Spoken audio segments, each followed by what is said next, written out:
Kalau kita bicara secara kaidah bahasa nih, kata Tuhan itu kan bahasa Indonesia ya kan? Ya, betul. Nah, kata Tuhan itu bahasa Arabnya itu apa?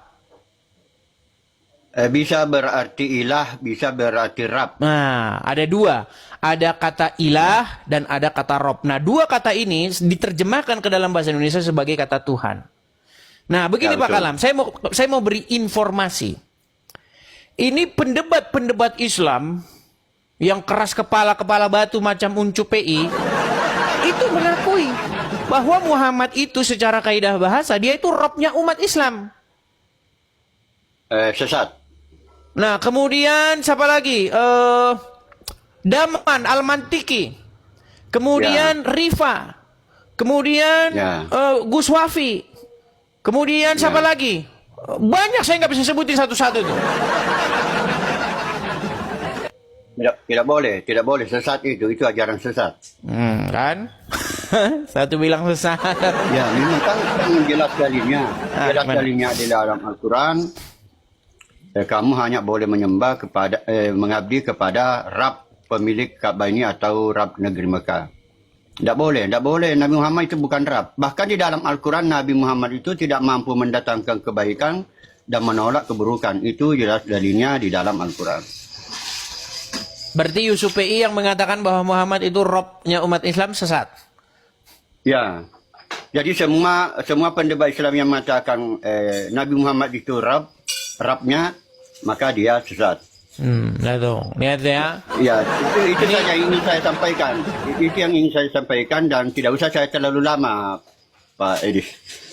Oke lah, baiklah. Jadi Pak Kalam intinya begini, sampai hari ini, sampai detik ini, orang Islam masih bingung siapa Robnya. Satu Pak Kalam bilang, bukan, Muhammad bukan Rob. Yusuf PI bilang, oh Muhammad Rob. Tidak boleh. Oke lah. Bahkan di dalam Al-Quran, Nabi Muhammad tidak mampu mendatangkan kebaikan dan menolak keburukan.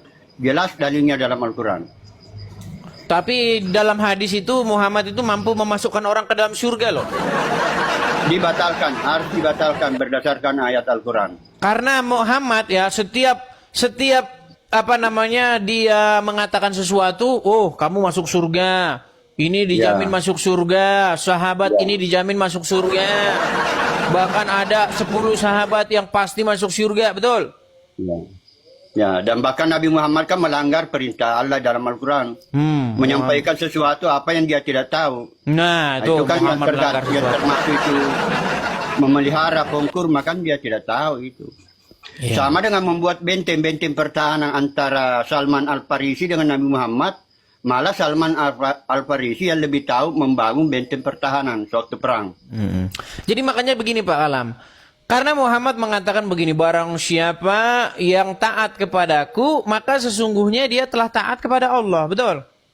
Ya, yang sesuai dengan perintah Allah. Jadi antara perintah Allah dengan Nabi Muhammad, kalau sama silakan. Tapi ada yang berbeda. Yang berbeda itu harus lebih fokus kepada Allah. Tidak boleh ikut Muhammad. Oh gitu. Oke lah, jadi intinya setiap agama Islam itu masih beda-beda. Makanya saya pernah bikin tema, udah tahun 2025 orang Islam masih bingung siapa Tuhannya. Oke ya. Bahkan Allahnya Ustaz Abdul Somad itu beda dengan Allahnya Piranda. Kalau Piranda itu Allahnya bisa duduk, sedangkan Ustaz Abdul Somad Allahnya tidak duduk. Nah, beda lagi selalu kan? berdiri. Oke lah, terima kasih Pak Kalam. Selamat malam. Ya, kita undang Muslim yang lain.